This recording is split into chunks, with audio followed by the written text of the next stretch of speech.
live in 2 minutes.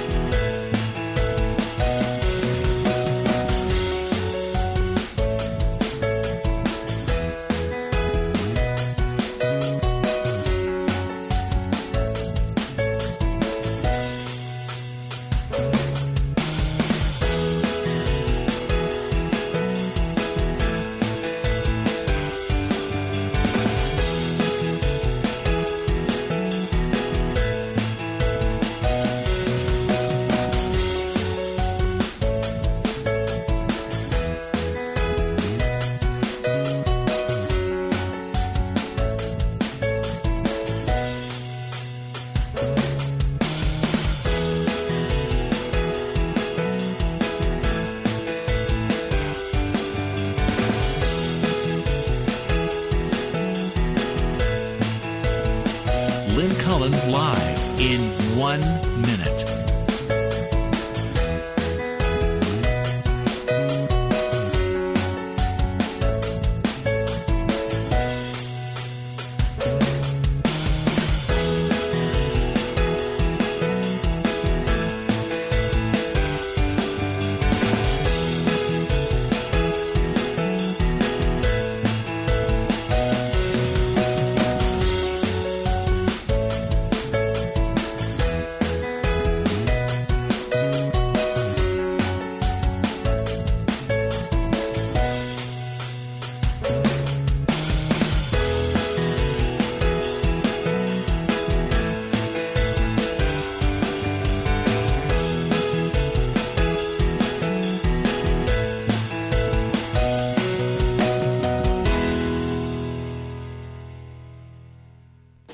Welcome to Lynn Cullen Live at pghcitypaper.com. Email your questions and comments to Lynn at pghcitypaper.com. Hey, how you doing? Hello. How am I doing? I'm running a little late here. Okay, all right, here we go. Whew! Welcome to a Monday, the 20th of July.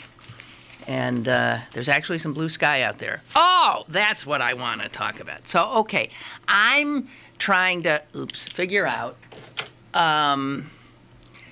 whether or not to put out a sizable amount of money to stick solar panels on my roof to be ecologically, a better citizen, but also to, lower my utility bills and ultimately,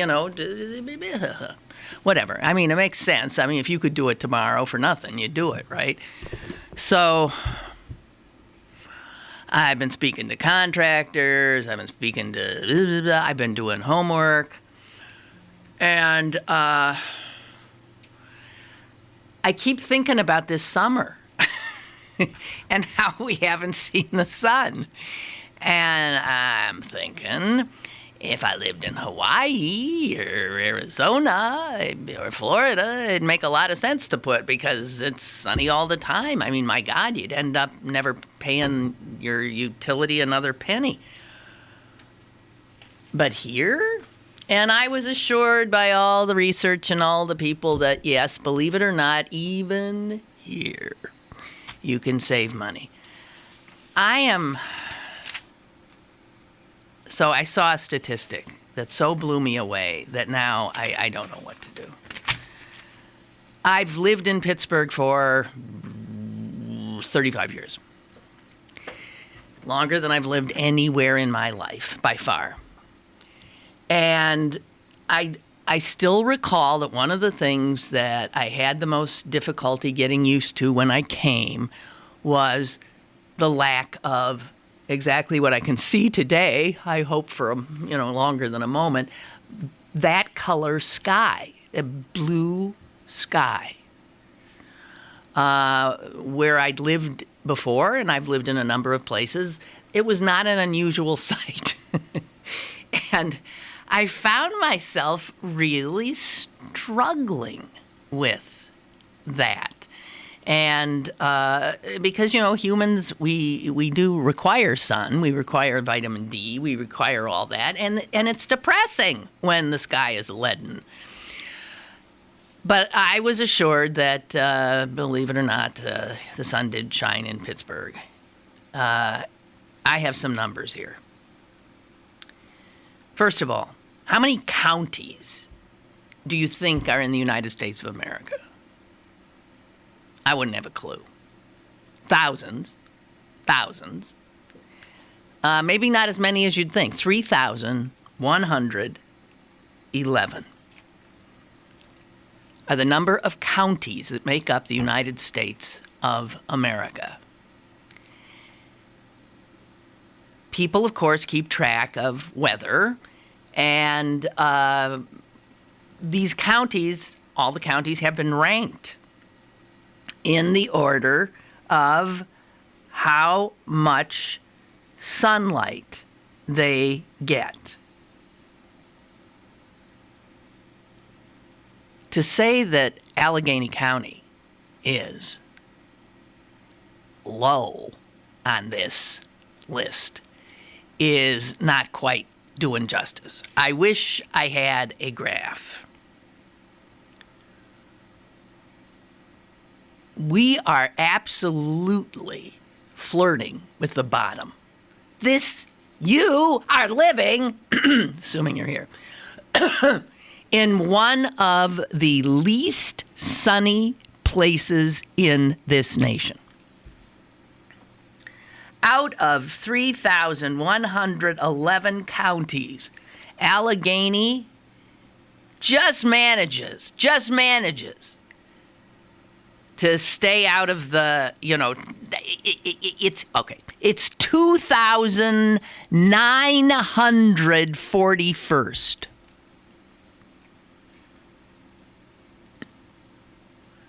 There's a little more than 3,000 counties in this country. We're 2,941st in terms of sun, and that's like not just 1 year's ranking. That is compiling all of the stats from 1979 to 2011. Pretty much my tenure here. And my God, if they added in this year, we'd probably drop down into that last 100.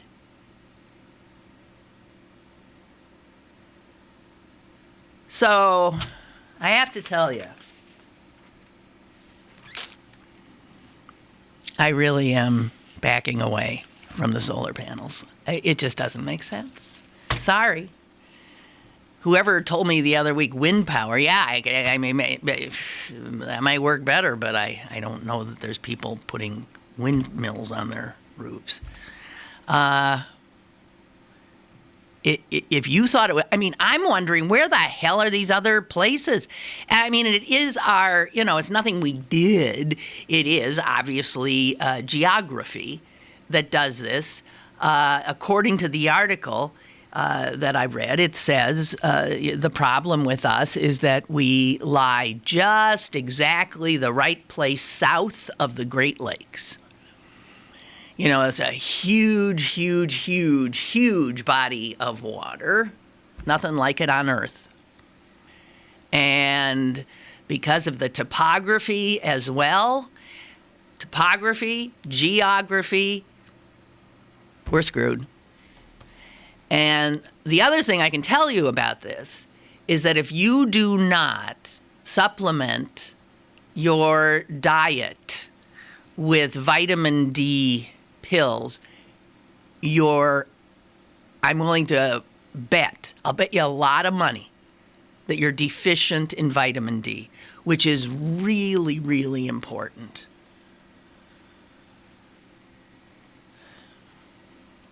I take 5,000 vitamin D pills a day. I mean, I do. I take tons. And I have been told to by numerous doctors, one of whom, an endocrinologist, said, everybody in Pittsburgh needs to take vitamin D supplements. Just passing it on to you. It'd be vitamin D3.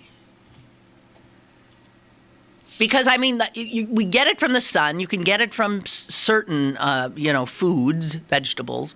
But it's pretty damn hard to eat your way into a proper level. Pretty hard here.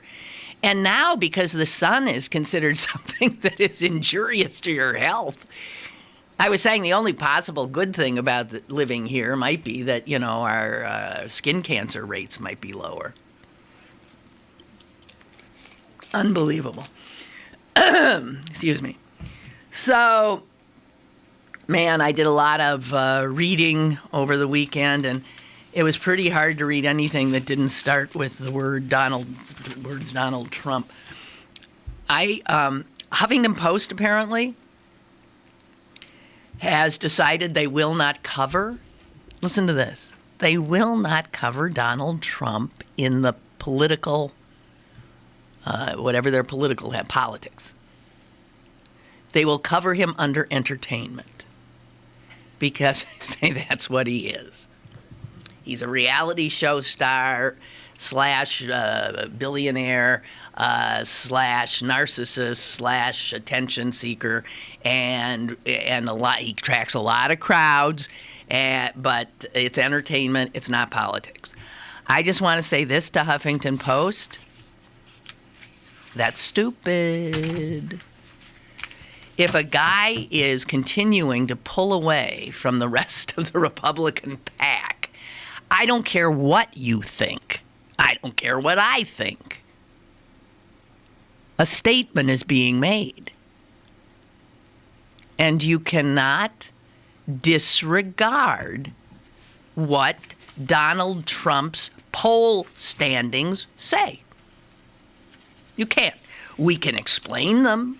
We can say, well, it's early in the game, and of course this won't hold up, and everybody agrees he won't be elected. However, here's why that's just incorrect. The people who love what Donald Trump is saying, and I mean, if you listen to them, that's what's most interesting. Don't listen to Donald Trump. Listen to the people, as I did the other day, listening to a local radio show, asking where Trump, people who think Trump would be great, called in. And what you hear are Republican talking points. The Republican Party can't run away from this guy because this guy is exciting the hell out of their base. A base they have pandered to, educated, a base that they've taught the dog whistles to,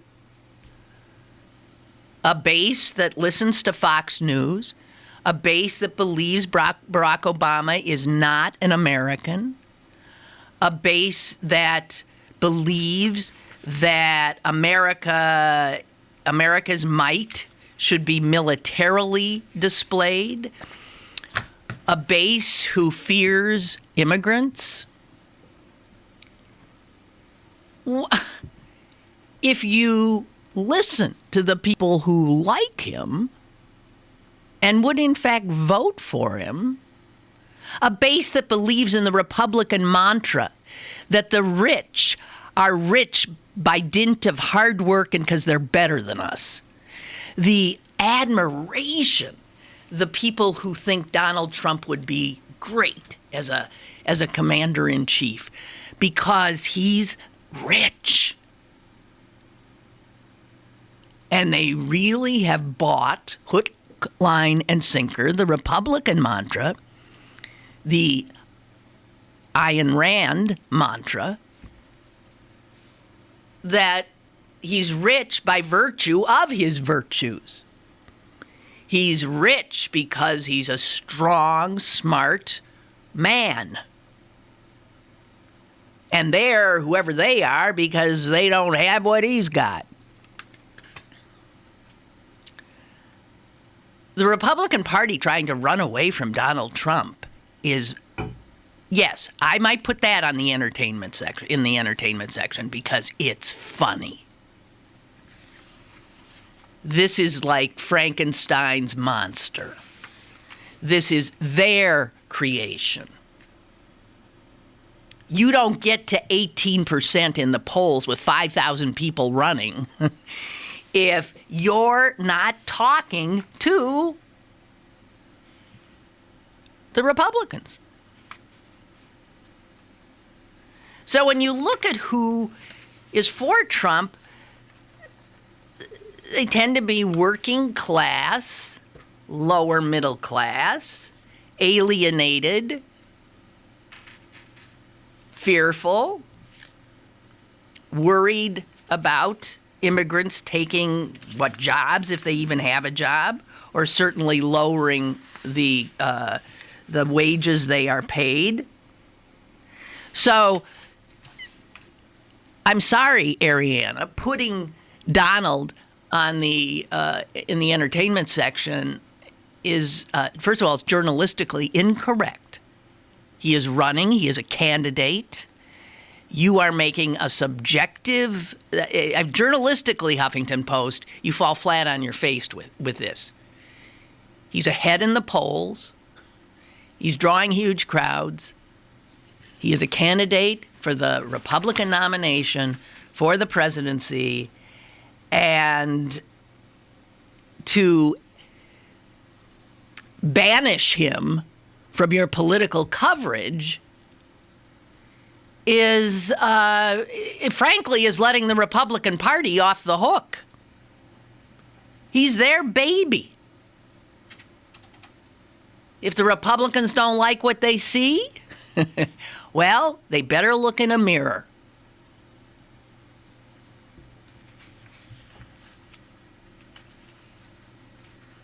They're loving him.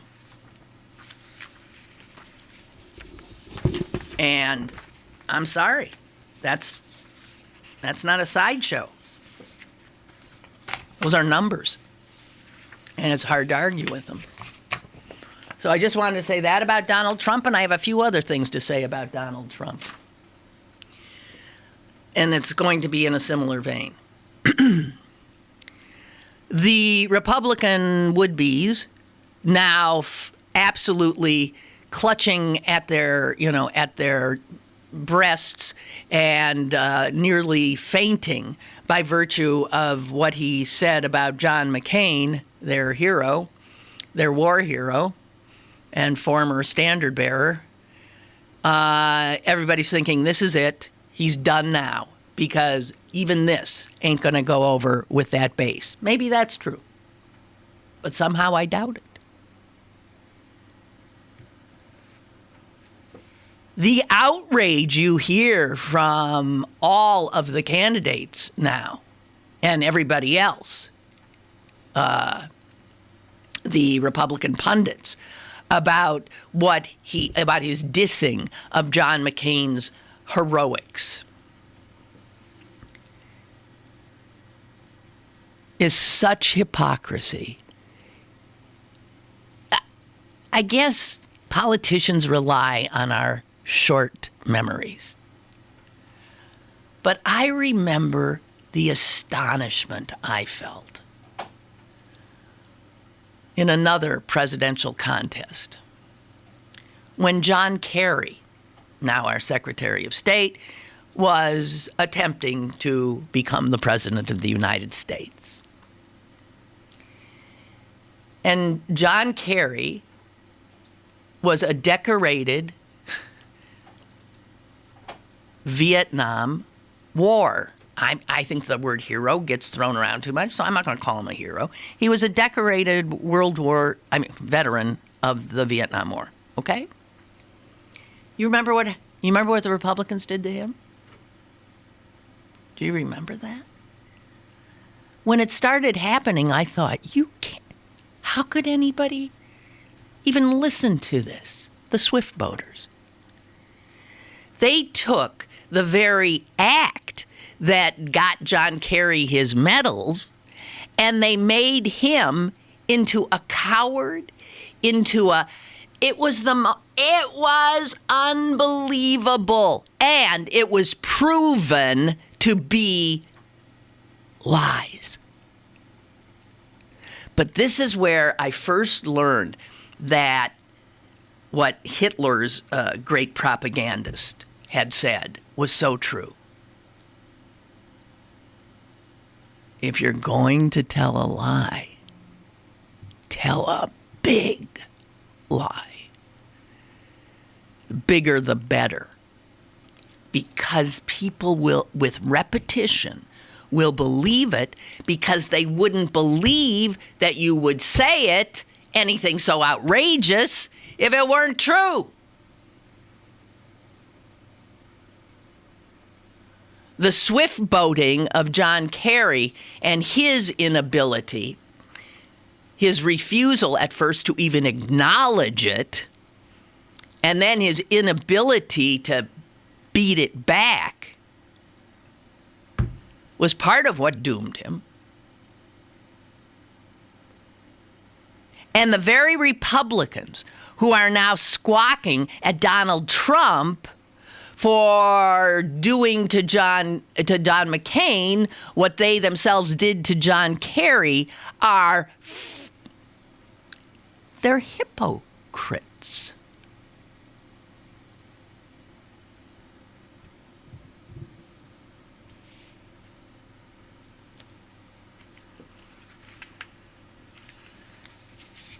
There have been letters that have been unearthed, written from the likes of Jeb Bush. Yeah. Patting the swift boaters on the back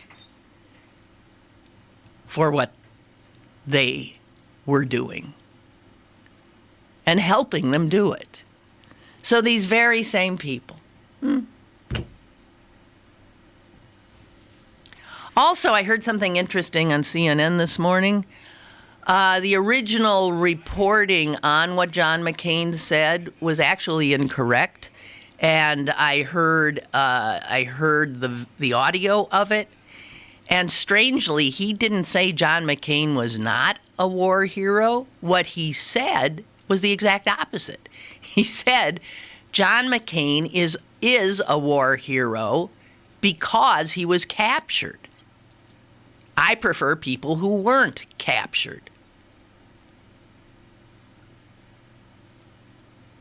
Later, he equivocates because people misunderstood or whatever, but the Washington Post actually reported that he said they inserted a not, is not a war hero because he was captured. The Donald actually said he was a war hero because he was captured, because he was a POW, that makes him a hero, which I also say, no, it doesn't. That doesn't make him a hero. Again, the word is compromised. What makes John McCain a war hero is his behavior as a POW. You can't get more heroic than what he did in the hell of the Hotel Hanoi.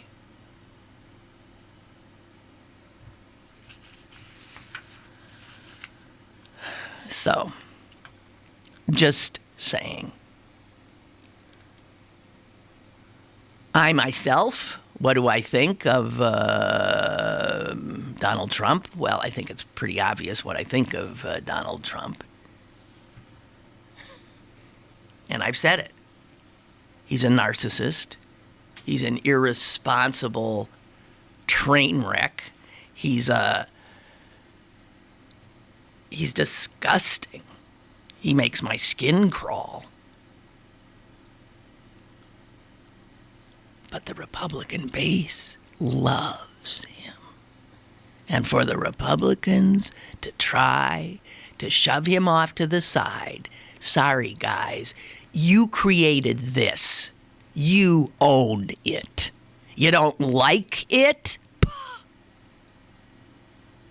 This is the result of everything you have embraced in the past. Fox News, Rush Limbaugh, dirty tricks, all your crap, the spreading of absolute lies, posing as fact and history. There you go. As a matter of fact, I think the Donald is the perfect representative. He's rich. He doesn't give a damn about facts. He says whatever he wants, and he craves power.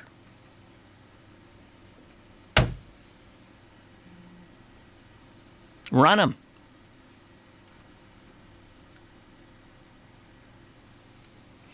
I have faith in the American people. Run them. Okay.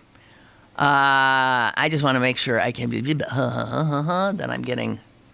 that I'm seeing your emails. I didn't get through. Okay. Okay, that's me on Trump, and I'm not doing any more on that, unless you guys want to talk about it. I am embarrassed to admit. Well, wait. I'm going to read something I read. I'm going to read it to you. Not all of it. It's way too long. But I'm reading it to you, so, well, let me just get to it. This is from Lynnfield, Massachusetts. In an effort to provide sanctuary for Lynnfield College students exposed to perspectives different from their own, a new campus safe space was dedicated Wednesday in honor of Alexis Stigmore, a 2009 graduate who felt kind of weird in class one time. Now, right there, right, see, Celine laughed. Right there, I thought, I still thought it was a true story. I was still going. I was! Because okay. Addressing students at the dedication ceremony. Oh, why? It cut something off. Oh, shoot. Anyway, when our Alexis felt weird after hearing someone discuss an idea that did not conform to her personally held beliefs, she had no place to turn, said Arnold Stigmore, standing outside the $2 million space that reportedly features soothing music, neutral-colored walls, oversized floor cushions, board games, and a variety of snacks. God forbid any of you in your years at this institution are ever confronted with an opinion you do not share. But if you are, you will now have a refuge on this campus. Well, this thing goes on and on and on. I actually, because I don't think it read that much differently than a lot of what I have read to you about these, in fact, safe places on campus and why they're there. It was true enough. If this safe space had been there, here then, my Alexis would have been able to surround herself immediately with people who would have reinforced her views. But sadly, it wasn't here. And she was left to deal with that new, unwanted idea on her own.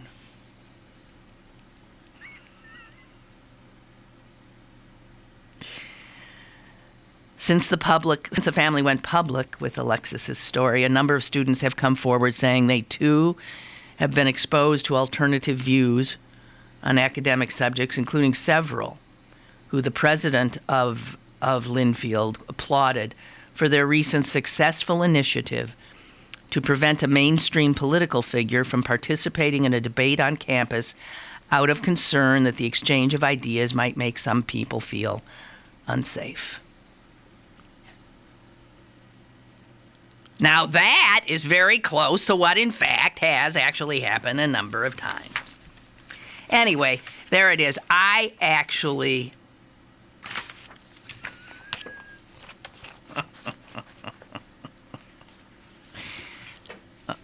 Oh, here's another one. This is for a guy. Reportedly going twice a week to a special safe place where he's told he doesn't have to be afraid. Local accountant and supposedly grown adult, Carl Rowley, confirmed Wednesday that he pays a man to sit right next to him in a room and listen to him talk all about his feelings.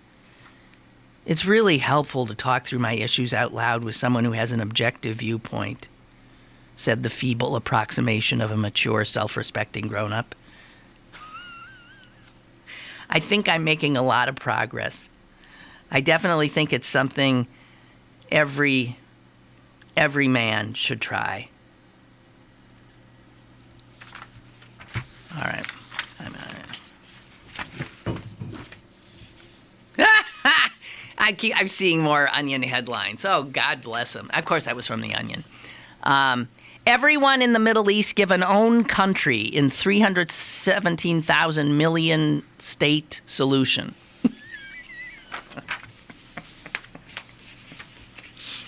Well, look, it's easy.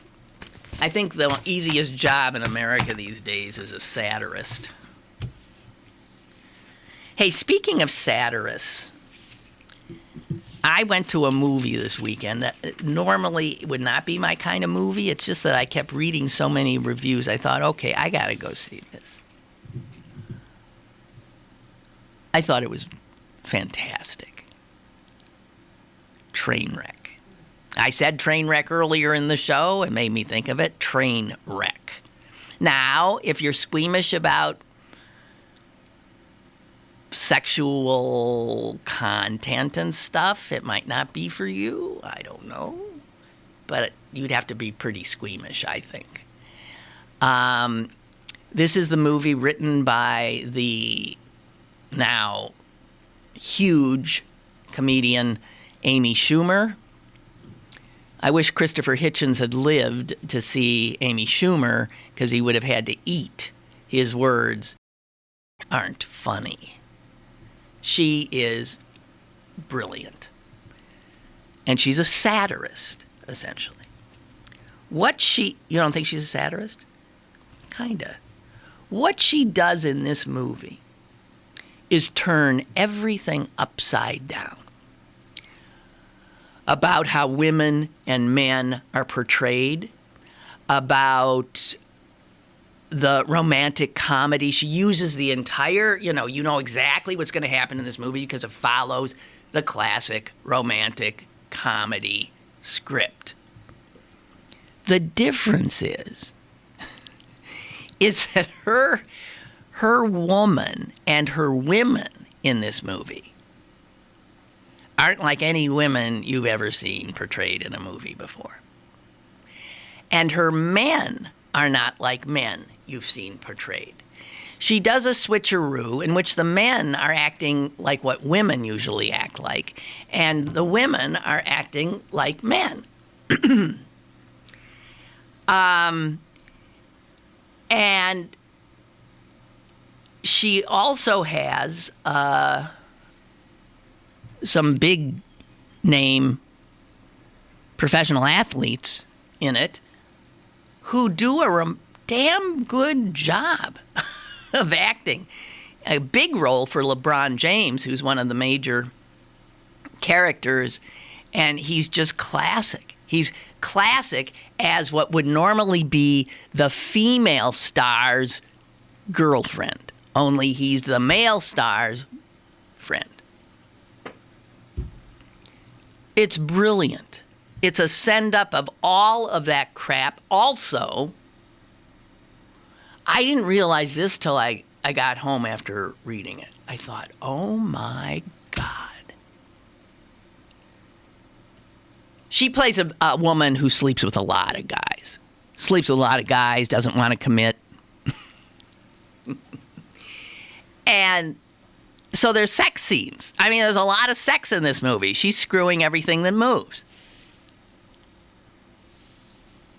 But here's what's funny. She never takes her clothes off. I mean, she gets maybe her blouse off. That's it. You do not see you don't see a nipple. You don't see a behind. You don't see any of that of Amy Schumer. She is not in any way, although she sleeps with 5,000 guys, she is not in any way ever seen naked. The men, however, they're naked. It's the exact opposite of the movies I've sat through in my life, where the woman's body is always out there in every way, and the man, you might see his behind, but you don't see much of anything else. She turned everything on its head in this movie, but ends up making, a reliable romantic comedy thing. Only she's funny as holy hell. And it's worth it to go for even the first 10 minutes, which is a flashback bit of her father telling her and her sister when they're little girls that he's divorcing their mother and why he's divorcing their mother. It might be the funniest bit I have seen in a theater. I thought I was I was spitting popcorn all up. Really, the poor person in front of me.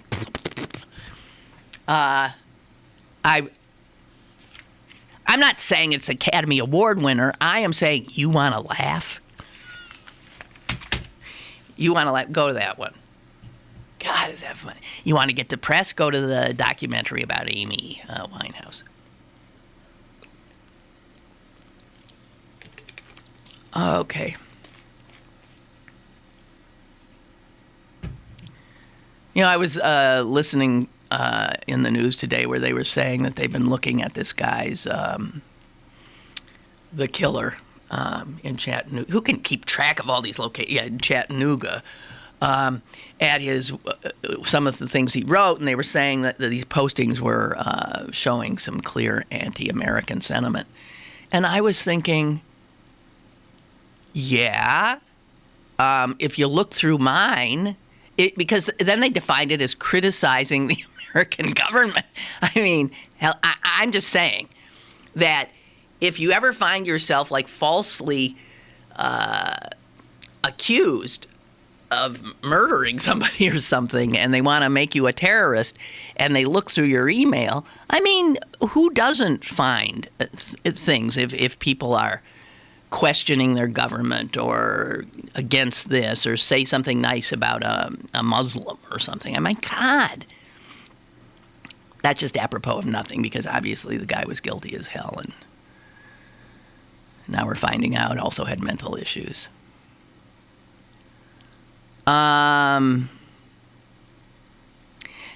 Well, yeah, people are saying I'm being too nice to Trump. Nah, I mean, no, I'm loving him. I'm loving him for the discomfort he's causing the Republicans. I'm loving him. And if the media think they can pretend that he's not there, they are incorrect. He is very much there. And they should be talking about, which I don't hear enough, why.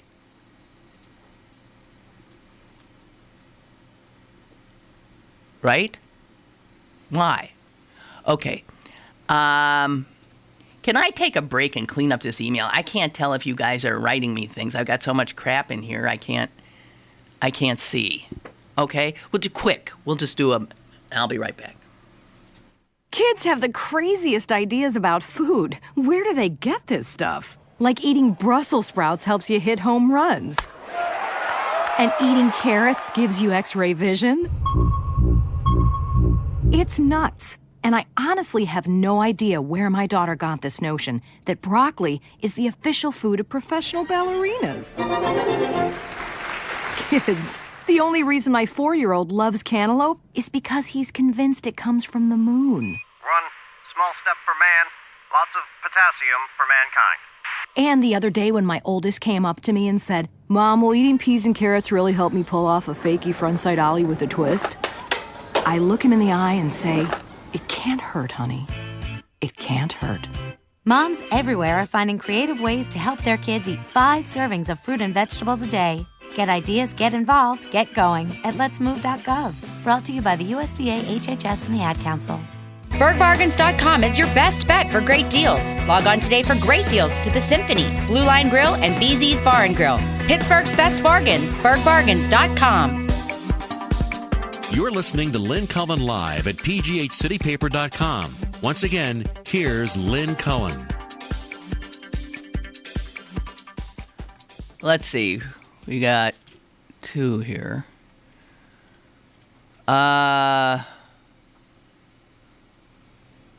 What received less attention, but maybe more important to Trump's future as a candidate in a party that values evangelicals, was the next question that came from Frank Luntz. He had to ask it twice before he got an answer. The question was this: have you ever asked God for forgiveness? Oh, God, he asked. No, I didn't see that. I'd like to see that. I can imagine the answer, if he'd been straightforward, would have been no. But what did he say? Here he is. Well, okay, so he didn't lie. I'm not sure I have, said Trump. I just go on and try to do a better job from there. I don't think so. If I do something wrong, I think I just try and make it right. I don't bring God into that picture. He's honest. But you think that'll cost him the evangelical vote? Some. One of the things I've learned about evangelicals is if they like someone, and that someone, I mean, they can always find reasons to forgive anybody their sins. I mean, really, anybody. Roger, on the other hand, writes, I agree with the Huffington Post. Trump should be ignored, not only by media, but also the Democrats and Republicans. His only impact would be if he runs as a third-party candidate, and then it would guarantee victory for the Democrats. Absolutely right. He's a spoiled brat media whore. I can't argue with you there. And if he's given any political attention since he went after McCain, focus should be placed on his lack of service during Vietnam. Yeah, but if you do that, then you got to focus on the lack of service of almost every other candidate running. Who are the veterans that are running? Lindsey Graham served. Ain't going to help him. Did Rick Perry or Ted Cruz ever serve? I don't think so. Off the top of my head, the only one I'm coming... So, I don't think it matters anymore. I don't think that matters. None of them are going to bring that up. They didn't serve either. Although some of them might have been too young, but they still didn't enlist for whatever reason. Okay. Also, Roger writes, since he's a grown, rich man, can't we all agree, Republicans and Democrats, that what Jane Fonda did in Vietnam as a very young adult is much more excusable than what this ass is doing as a so-called mature adult? I mention this as every few years I receive an email from my conservative family and friends that we should never forgive Jane for what she did 40-plus years ago. Hope nobody publicizes what I did in my early 20s. Yeah, I'm with you there. Yeah. No, I'm sorry. I don't think it's for media to make that decision when the polls show and the crowds show. And for that matter, they should be paying a hell of a lot more attention to Bernie Sanders. I mean, I keep hearing he's getting these big crowds, but I don't see any... The media, guys, we're talking about media here. They'll go wherever they can get the most attention for themselves, and that is one big reason why, of course, they're following Trump so closely. And if the Huffington Post was trying to rise above all that, as I say, it's journalistically, it's an incorrect call. Donald Trump is a candidate for the Republican nomination, and he is currently leading a very large pack of would-bes. So it's for media to decide that it's all a big joke, and because he's a spoiled brat and he really isn't ever going to win, we won't cover him? No. You cover here's what's going on right in front of you. And I would argue that if Bernie Sanders were more of a, he ain't exactly a great copy, but he's doing pretty damn well too, and he should be getting a lot more coverage, and not just the horse race aspect, but what Bernie's saying, which is drawing those crowds.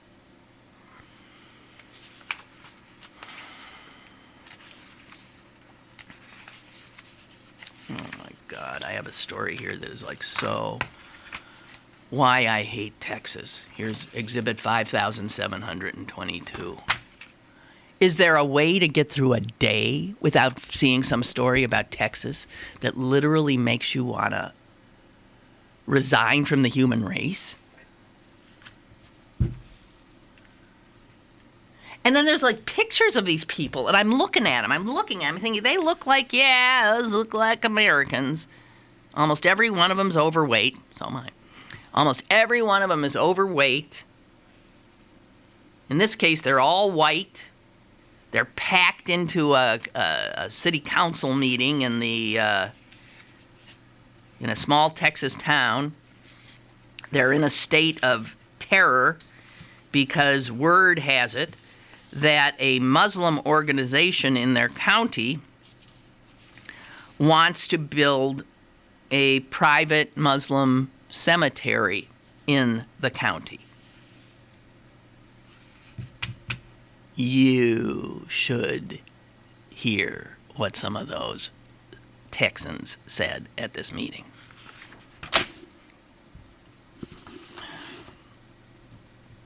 Standing room only crowd. Everyone in there was like beside themselves. A number of residents said that if the city allowed this to go through, by the way, the city can't stop it if they have if they crossed all the T's, and there's no reason why you would deny them that unless it was just sheer religious discrimination, which is unconstitutional. And these guys were told that, hey, if they meet all the zoning requirements, if this and that, blah, blah, blah. And listen to some of what they said. Residents said if this parcel of land was allowed to become a Muslim cemetery, they would desecrate it with pig's blood and pig heads. More than one stood up and said that. You think they're going to build it after we stick pig blood all over it? I don't think they're going to lay their people to rest amidst all that pig blood. A Baptist minister stood up and said that Muslims are taught not to be friends with Christians. And he said our history is full of Islamic problems. They're at war with us.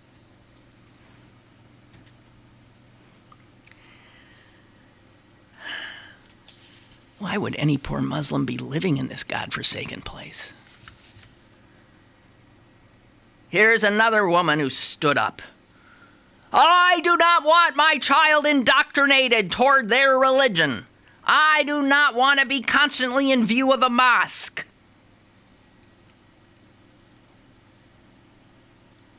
It's a cemetery, ma'am. I do not believe the dead proselytize. Do not tell me they're not trying to put a mosque there. Another, we don't want our place to be a Muslim dumping ground. Is that how you think of your cemetery? Listen to this. Patricia Monroe, another resident, says she's worried about the drinking water. The bodies are generally above the water, and we get rain just like we did. It's going to be in our drinking system. You know, when somebody dies, they bury them right away. They don't know whether they were shot, diseased, or anything else. All they do is wrap them in a sheet and bury them. So these people see diseased Muslims indoctrinating their children and their dead bodies polluting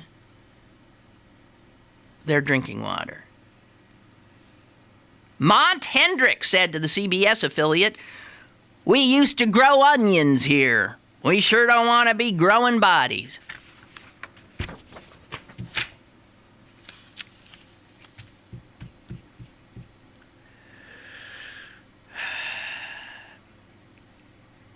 Can you imagine being an adult in that place and trying to talk sense to these people?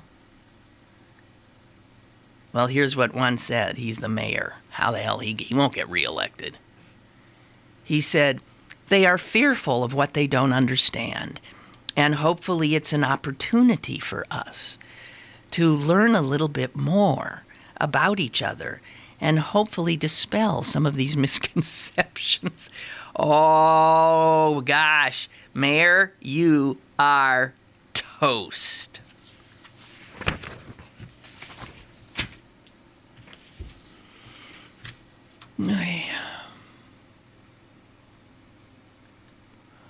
I'm being told Perry was a veteran. Okay, yeah, I knew one of them was, so Perry was. I think that's it. Perry and Lindsey Graham. I don't think either served in field of battle, but I do think they served.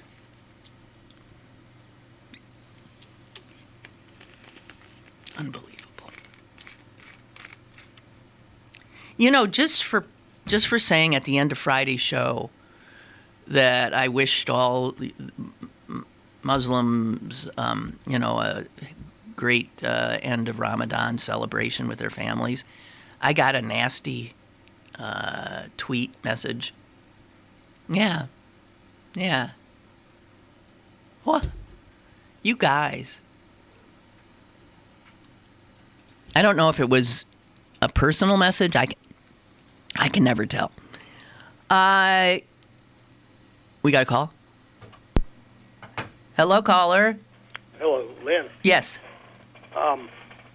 These people that come in our country, the only thing that concerns me about all this immigration is when you get one culture, religion, whatever it is, and you get enough of them, they get into all these different places.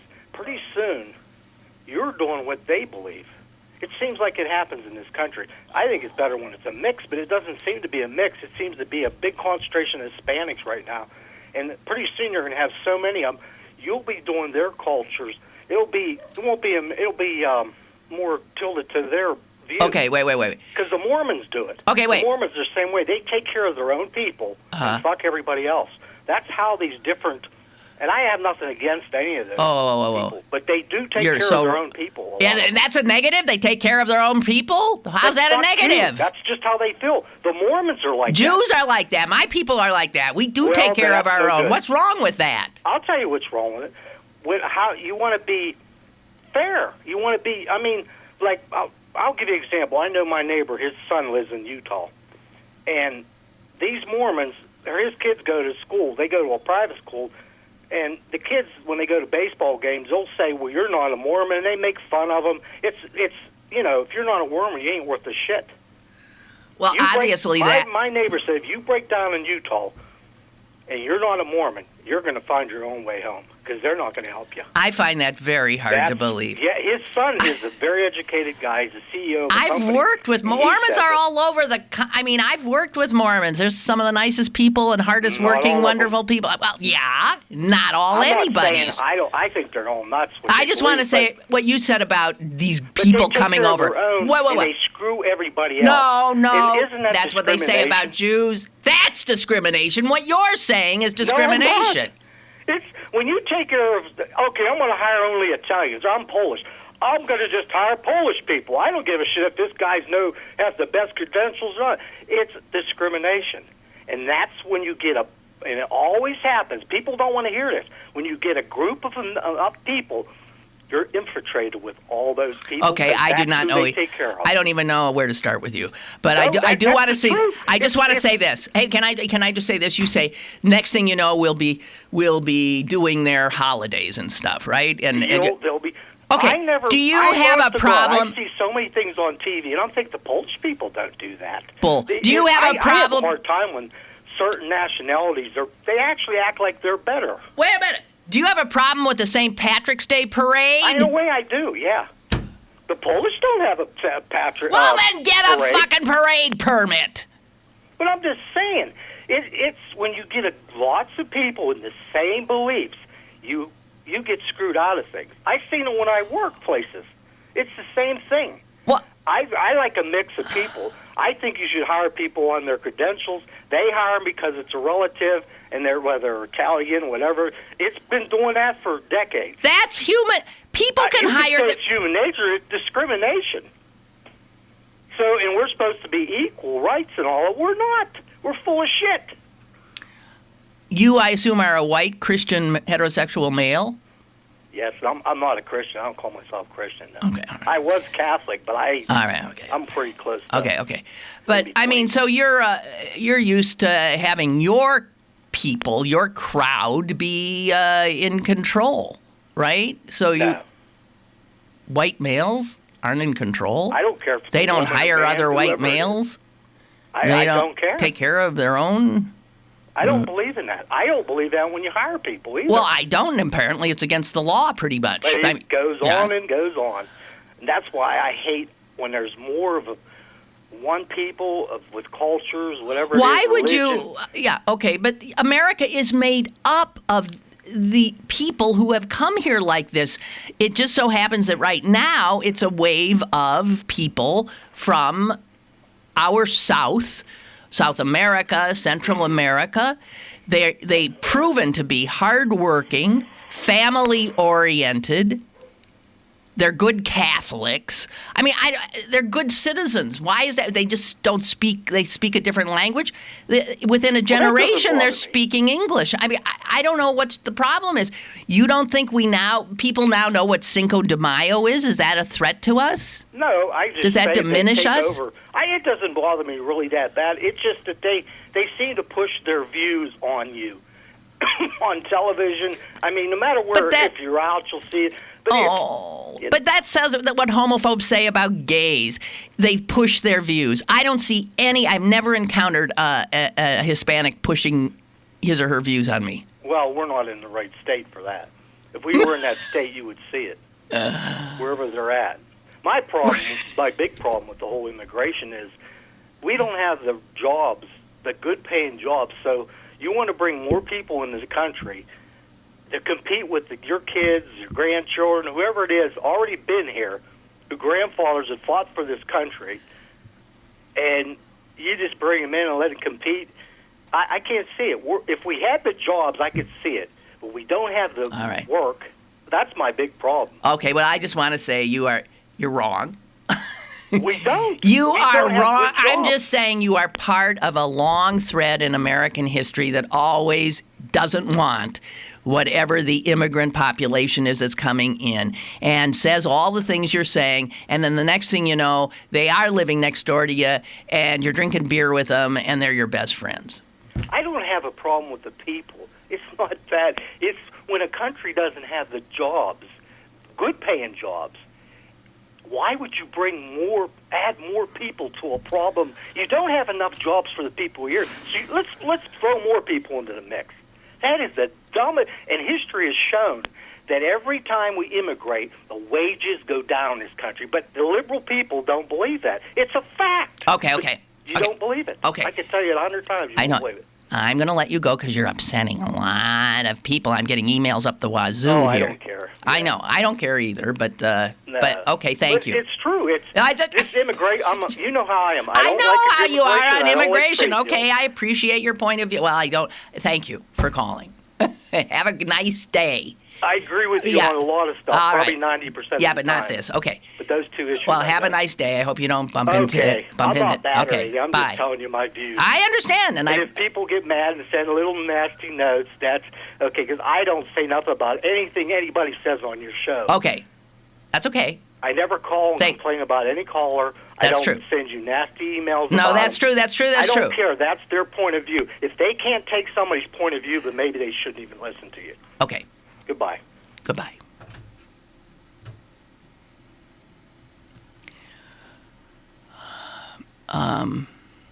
He's got this thing.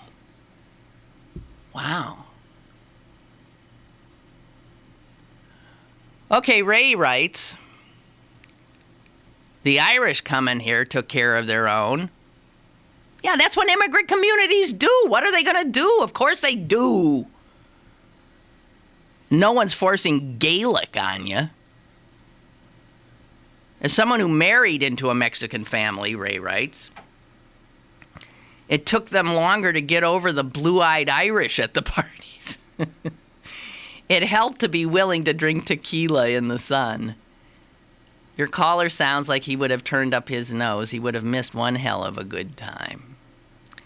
Well, I think the caller's coming because he calls, and I get a sense of where he's coming from.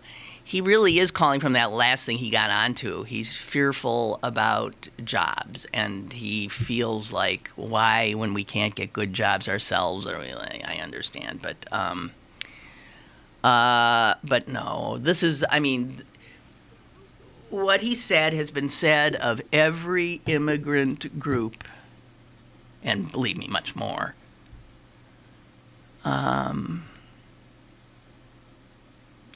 And it's,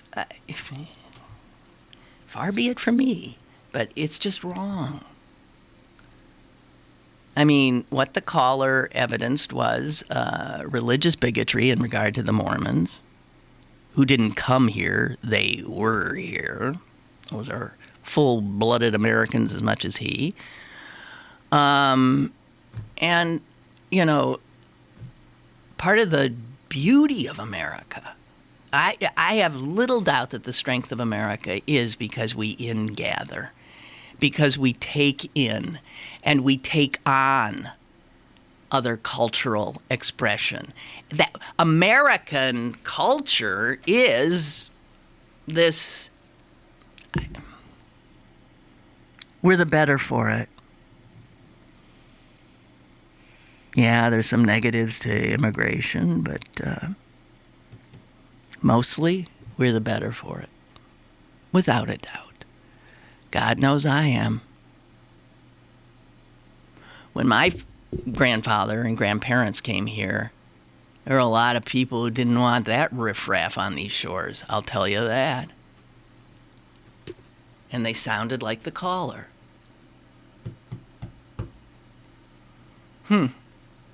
Well, thank you for listening.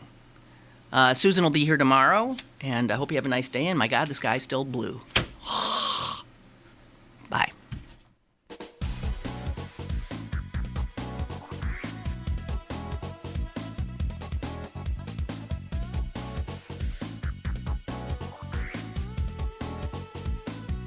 Lynn Cullen Live, Monday through Friday from 10 a.m. to 11 a.m. and archived at pghcitypaper.com. The opinions expressed on Lynn Cullen Live are those of the host and do not necessarily reflect the viewpoints of Pittsburgh City Paper, Steel City Media, and its advertisers.